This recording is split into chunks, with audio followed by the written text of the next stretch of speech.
Hello students, welcome back. हम लोग 9th class का जो चैप्टर है हमारा साइंस का cell the fundamental unit of life, उसके कुछ इंपॉर्टेंट टॉपिक्स डिस्कस कर रहे हैं।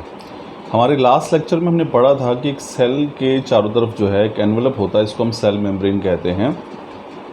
और उसी सेल मेम्ब्रेन के आर पार जो है गैसेस का एक्सचेंज कैसे होता है, तो ध्यान रखिए सेल मेम्ब्रेन के आर पार जो है गैसेस का एक्सचेंज होता है bye the process called diffusion. अब हम आज बात करेंगे कि पानी का जो आर पार मूवमेंट है, आर पार की जो मूवमेंट है पानी की, सेल के अंदर पानी का आना और सेल से बाहर पानी का निकलना, वो कैसे होता है उस पर हम लोग चर्चा करेंगे। अब ये देखिए क्या होता है, तो वहाँ पे जो गैसेस के लिए प्रोसेस था वो डिफ्यूजन था, लेकिन यहाँ पे वाटर के लिए जो प्रोसेस है उसे हम ऑस्मोसिस कहते हैं। यानी जो वाटर है वो सेल के अंदर और बाहर जो है वो ऑस्मोसिस प्रोसेस के ज़रिए जाता है। ये क्या होता है और कैसे ये सब सारा चीज़ पॉसिबल होती है वो हम स्टडी करते हैं। देखिए क्या है। Now topic is movement of water between the cell and its external environment. So देखिए, it is carried out by means of osmosis. यानी जो वाटर है वो सेल के अंदर या बाहर मूव करता है bye the process called osmosis. अब ऑस्मोसिस क्या है? Osmosis is a process in which water moves from a region of higher concentration to lower concentration through a semi-permeable membrane। तो ऑस्मोसिस क्या है? ऑस्मोसिस एक ऐसा प्रोसेस है जिसमें वाटर के मॉलिक्यूल जो हैं वो अपनी ज़्यादा कंसंट्रेशन वाले रीजन से, ज़्यादा कंसंट्रेशन मतलब जहाँ पे उनकी मात्रा या अमाउंट जो है ज़्यादा होती है उस तरफ मूव करते हैं जहाँ पे उनकी मात्रा या अमाउंट कम होती है। कैसे? Through a semi permeable membrane. तो ध्यान रखिए, हमने पहले पढ़ा था कि प्लाज्मा मेम्ब्रेन जो है वो एक सेमी परमिएबल मेम्ब्रेन है। सेमी परमिएबल मेम्ब्रेन क्या होती है? एक ऐसी मेम्ब्रेन या झिल्ली जो केवल कुछ सिलेक्टेड पार्टिकल्स को ही अपने अंदर से गुजरने देती है, और सेल के बाहर की जो मेम्ब्रेन होती है वो सेमी परमिएबल मेम्ब्रेन की तरह ही एक्ट करती है। तो हम ये देखेंगे, अगर आप students in cheese topic osmosis को अगर आप ध्यान से सुनेंगे कि यहाँ पर भी डिफ्यूजन की तरह मूवमेंट है सब्सटेंस की from region of higher concentration to lower concentration. लेकिन ऑस्मोसिस में सिर्फ एक एक्स्ट्रा वर्ड जुड़ गया है, वो है थ्रू सेमी परमिएबल मेम्ब्रेन। तो हम कह सकते हैं कि ऑस्मोसिस जो है it is just a special case of diffusion. तो अगर मैं ये कहूँ कि डिफ्यूजन को अगर सेमी परमिएबल मेम्ब्रेन के थ्रू कराया जाए तो उस प्रोसेस को हम नाम देते हैं ऑस्मोसिस। तो पानी जो है वो सेल के आर पार जो है ऑस्मोसिस के ज़रिए जाता है। ऑस्मोसिस एक ऐसा प्रोसेस है जिसमें वाटर मॉलिक्यूल्स हायर कंसंट्रेशन से लोअर कंसंट्रेशन की तरफ मूव करते हैं through a semi permeable membrane. अब इस आधार पर कि पानी अंदर जा रहा है या बाहर जा रहा है हमारे पास, या फिर कोई चेंज उसमें नहीं आ रहा है, अंदर बाहर मूवमेंट नहीं हो रही है, उस आधार पर हमारे पास जो सोल्यूशंस होते हैं वो 3 प्रकार के हो सकते हैं। सबसे पहला सोल्यूशन हमारे पास जो है वो है हाइपोटोनिक सोल्यूशन। तो आप सबसे ऊपर स्क्रीन पे देख सकते हैं ये हमारे पास सोल्यूशन कौन सा है। This is hypotonic solution. अब देखिए क्या है हाइपोटोनिक सोल्यूशन। पहला पॉइंट देखिए, if the concentration of water outside the cell is higher than the concentration of water inside the cell.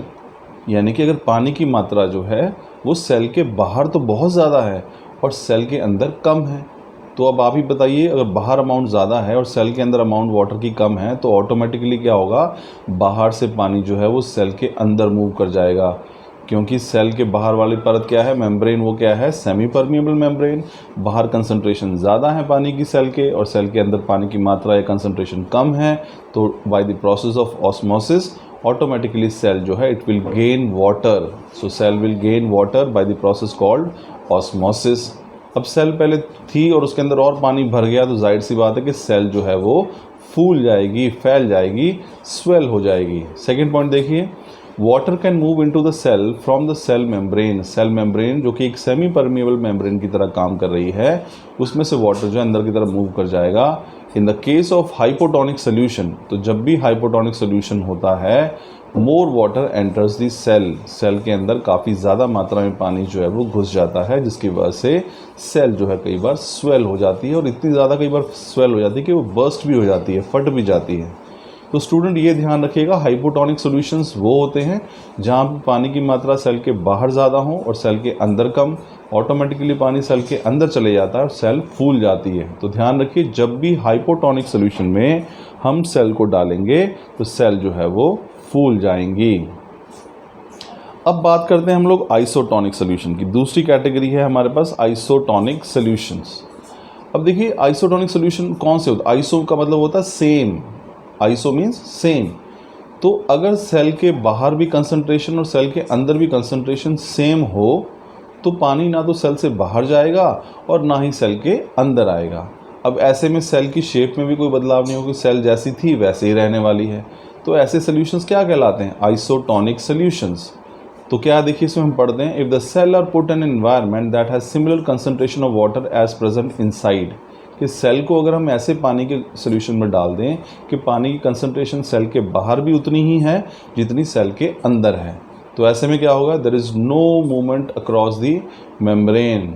This state allows for the free movement of water across the membrane without changing the concentration of solutes on either side. यानी कहने का मतलब क्या है कि ऐसी स्थिति में जो है पानी अंदर बाहर जाता रहेगा, लेकिन किसी और सॉल्यूट की जो मात्रा है उस पर कोई भी परिवर्तन होने वाला नहीं है। जितना पानी अंदर आएगा उतना पानी बाहर भी चले जाएगा, तो कोई बदलाव आपको देखने को नहीं मिलेगा।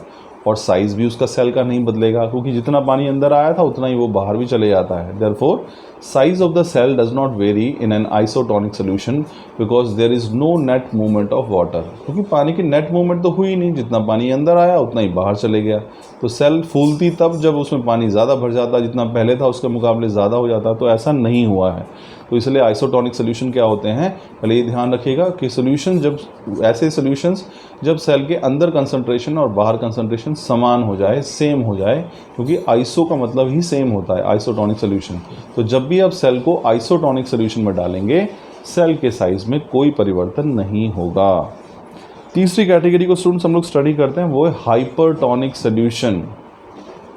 अब हाइपरटोनिक सोल्यूशन देखिए हमारे पास क्या है, if the cells are kept in an environment, hyper का मतलब बहुत ज़्यादा, if the cells are kept in environment that has lower concentration of water than what is present inside the cell, यानी कि अब सेल के अंदर वाटर की मात्रा ज़्यादा होगी और बाहर जो है सेल की अमाउंट जो है वो कम है, कंसंट्रेशन जो है वो कम है। तो ऑस्मोसिस होगा, तो सेल के अंदर अमाउंट ज़्यादा है तो ऑटोमेटिकली सारा का सारा जो सॉल्वेंट है वो कहाँ मूव करना शुरू कर देगा? सेल के बाहर। और सेल के अंदर से जब पानी बाहर निकल जाएगा तो वो सेल जो है वो सिकुड़ जाएगी, श्रिंक कर जाएगी, डिक्रीज हो जाएगा साइज़ में।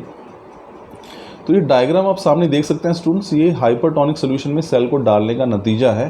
पहले सेल काफ़ी बड़ी और फूली हुई थी, सेल के अंदर अमाउंट पानी की ज़्यादा थी कंसंट्रेशन, बाहर जो है वो कम थी कंसंट्रेशन, तो ऑटोमेटिकली क्या हुआ कि सेल के अंदर से पानी जो है वो बाहर निकल गया, जिसका रिजल्ट ये हुआ कि सेल जो है वो श्रिंक हो गई।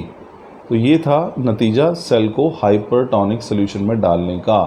तो देखिए पढ़ते हैं क्या है, the cell are kept in an environment that has lower concentration of water than what is present inside the cell, कि अगर सेल के अंदर जो अमाउंट है पानी की वो ज़्यादा हो as compare to outside, this water will move outside the cell through osmosis.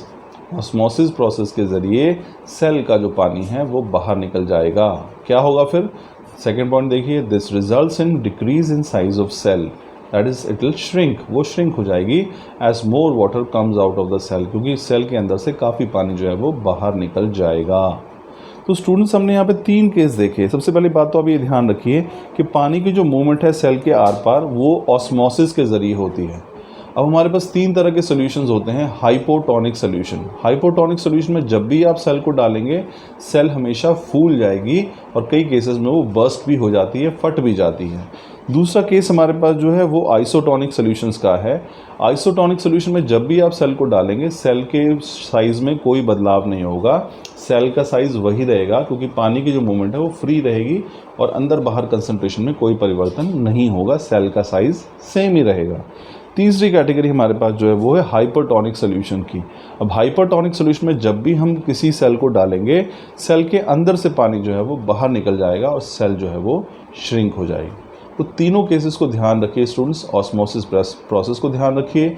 Hypotonic solution में सेल फूल जाते हैं, आइसोटोनिक सॉल्यूशन में सेल के साइज़ में कोई बदलाव नहीं होता और हाइपरटोनिक सॉल्यूशन में सेल जो है वो श्रिंक हो जाते हैं।